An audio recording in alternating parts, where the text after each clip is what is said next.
underground pipe bearing fuel bursts. What do? Scooping fuel in your bucket or running far away from impending fire? You have a few seconds to take the wisest decision. Walk away? No, that is not enough. Shift? No, that is not enough. Stay there and gist and take shots with your phone? That is madness. Run. Yes, run away. Yes, your life depends on your action. The flames come suddenly, unexpected but uncontrollable. Why? Fuel is highly inflammable. Why? It just requires a spark to set off a ravaging inferno. So, don't stay there to think. Storm away to live. Do not throw away your life in anguish for meaningless fuel siphoning. Be advised.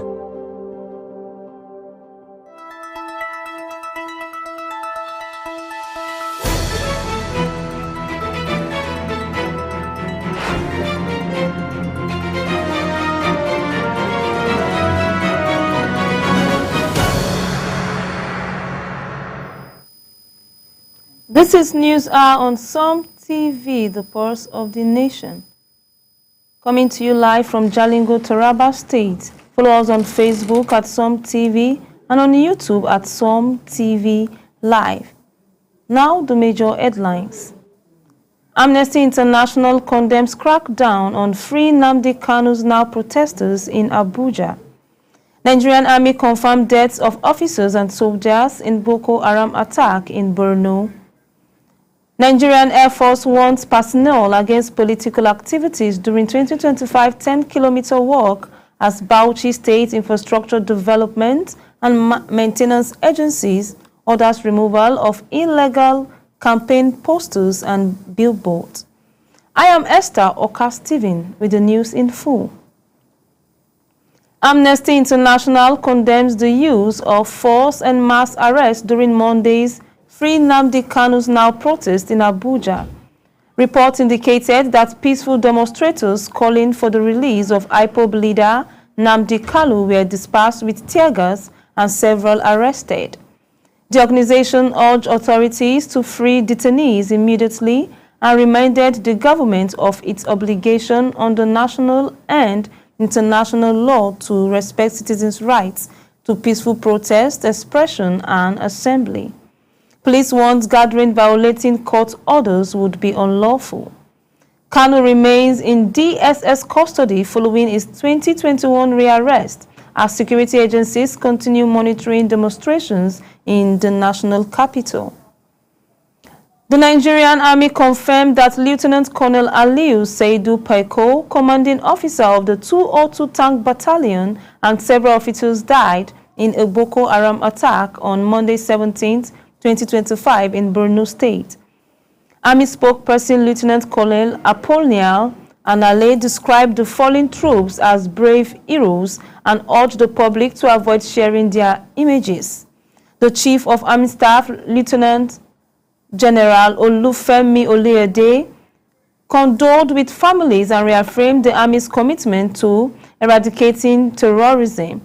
The attack highlights ongoing security challenges in northeastern Nigeria, emphasizing the need for continued vigilance and operational support to protect civilians and maintain national stability. The Nigerian Air Force in Bauchi has warned its personnel against participating in political activities during the 2025 10-kilometer walk and jog promoting unity and physical fitness. Air Vice Marshal Usman Abdullahi urged officers to uphold military ethics and professionalism. Governor Bala Mohammed, through his deputy Al-Haji Awal Jato, praised participants for their discipline and highlighted security cooperation across the state. Meanwhile, the Bauchi State Infrastructure Development and Maintenance Agencies ordered the immediate removal of illegal campaign posters and billboards from public structures and street lights. Director General Abdurrahman May Auduga emphasized urban renewal, warning that offenders would face persecution, and urged residents to transport operators to comply with regulations. Deaconess Tobore Obereviri, Delta State First Lady and founder of Matter Charity Foundation, led the median Matter Walk for Life in Asaba. The initiative encouraged healthy living, unity, and wellness among women, starting at Itabor Roundabout and ending at the First Lady office. The event featured prayers, music, and fitness session. Participants were urged to combine physical activities with spiritual growth, while Chaplain Charles Osimene encouraged humanity and service. Oberovori prayed to sustain the initiatives, highlighting community engagement and empowerment. The walk demonstrated women's collective commitment to well-being and social cohesion, inspiring similar fitness and wellness programs across the state. Gombe State Government, via the Joint Project Development Agency, JPDA, has begun constructing 11 new district head palaces in Fanakia and Shogom local government areas. Districts benefiting include Wawa, Rabado, Magaba, Bagay, Gondila, Gwandum, Filia, Kushi, Buko, and Banguji. JPDA Director General Mahmoud Yusuf, represented by Mohammed Umar, instructed constructors to adhere to quality standard and warned against standard work. The initiatives aim to preserve cultural heritage, strengthen traditional rulers' roles, and improve administrative efficiency. Previous palace projects in Kwame and Fanakia were completed successfully. The new constructions are expected to enhance governance, promote community identity, and support socio-cultural development across affected districts. The measles vaccination campaign in Nasarawa local government area, Kano State, achieved 90% coverage, immunizing 4,026 out of 4,076 targeted children. Primary Health Care Coordinator Abayandi credited community participations and traditional leaders' support. The 10 days campaign includes mob up roundabout to reach remaining children. Oral polio vaccines were also administered to over 234,000 under 5 children, with 195 teams deployed across 11 wards. Only mild post-vaccinations reactions were reported. Health officials confirmed that 1,652 previous unvaccinated children were reached. The successful immunization drive demonstrates Kano State's commitment to public health, disease prevention, and collaborative engagement with communities and healthcare teams to improve child health outcomes. Senator Sunday Karimi, representing Kogi West State, and Kogi people do not need coercion to support President Bola Tinubu's 2027 re-election. Reacting to an endorsement rally in Lokoja organized by ex-Governor Yaya Bello and Senator Smart Adeyemi, he called the gathering unnecessary and premature. Karimi emphasized the electorate's maturity, noting that recognition of Tinubu's development projects, increased allocation, and appointment for Kogi indigents. He urged that the president's support should rise from merit rather than force, cautioning against misrepresenting Kogi residents as primitive. Genuine support, he said, should translate into improved living conditions, reflecting informed civic engagement and political sophistication. The National Agricultural Land Development Authority, NALDA, signed a Memorandum of Understanding with Arziki Noma Limited to manage the Renewed Hope Mega Farm in Ora, Kwara State. Each farm estate will cover 5,000 hectares of hostel, warehouse, administration blocks, and security posts. NALDA provides land and infrastructure, while Arziki Noma finances and supervises the farm. The initiative supports President Tinubu's Renewed Hope agenda aiming to boost mechanized agriculture, food security, youth engagement, and sustainable rural development. The partnership promotes modern farming practices, improved productivity, and encourages private sector participation, contributing to local economic and empowering communities across Kwara and surrounding regions.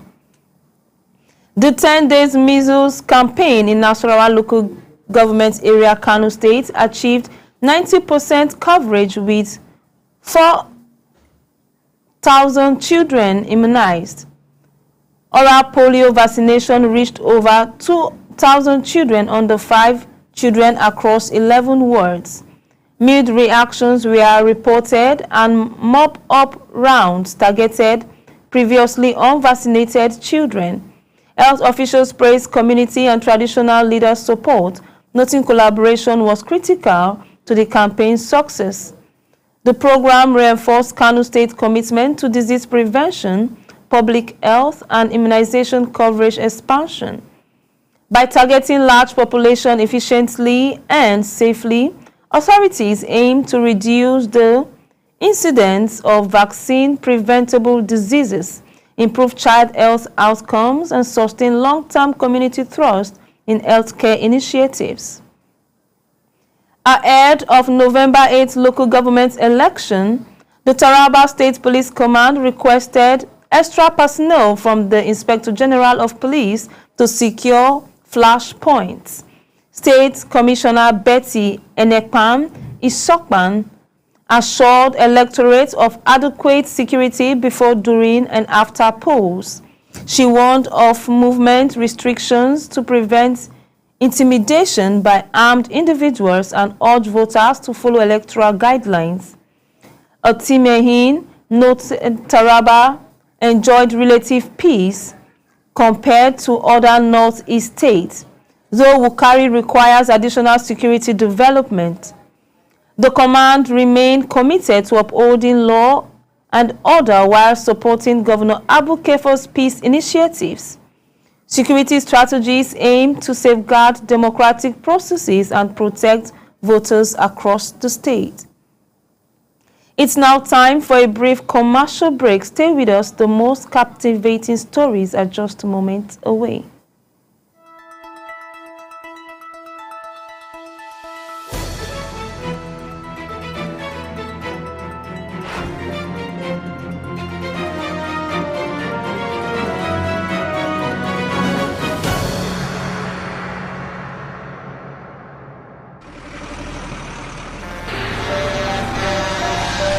When a tanker bearing fuel falls or an underground pipe bearing fuel bursts, what do? Scooping fuel in your bucket or running far away from impending fire? You have a few seconds to take the wisest decision. Walk away? No, that is not enough. Shift? No, that is not enough. Stay there and gist and take shots with your phone? That is madness. Run. Yes, run away. Yes, your life depends on your action. The flames come suddenly, unexpected but uncontrollable. Why? Fuel is highly inflammable. Why?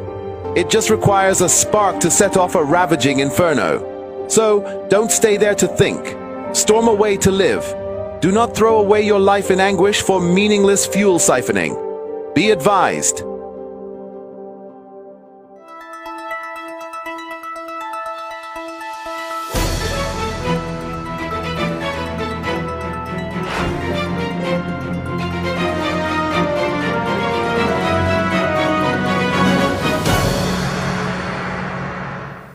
Welcome back.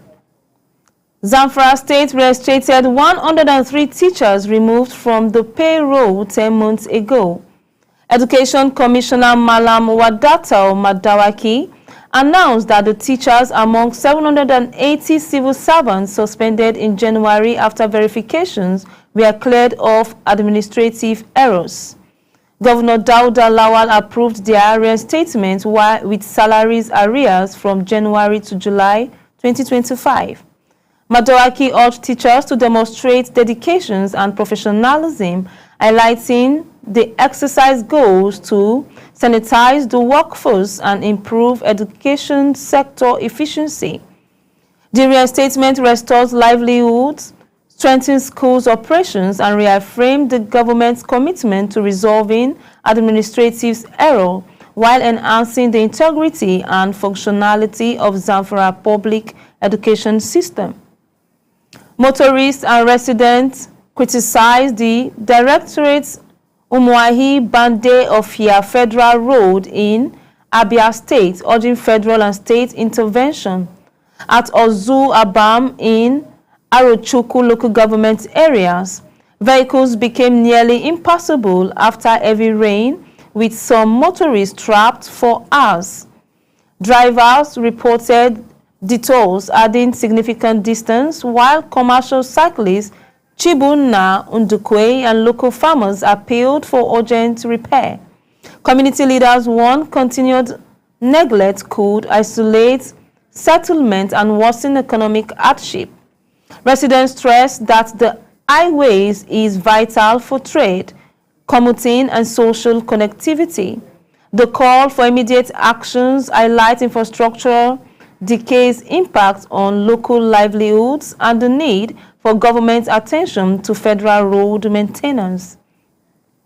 Thus brings us to the close of this edition. Remember to connect with us on Facebook at Som TV and subscribe to our YouTube channels at Som TV Live. I am Esther Oka Steven. Thanks for watching.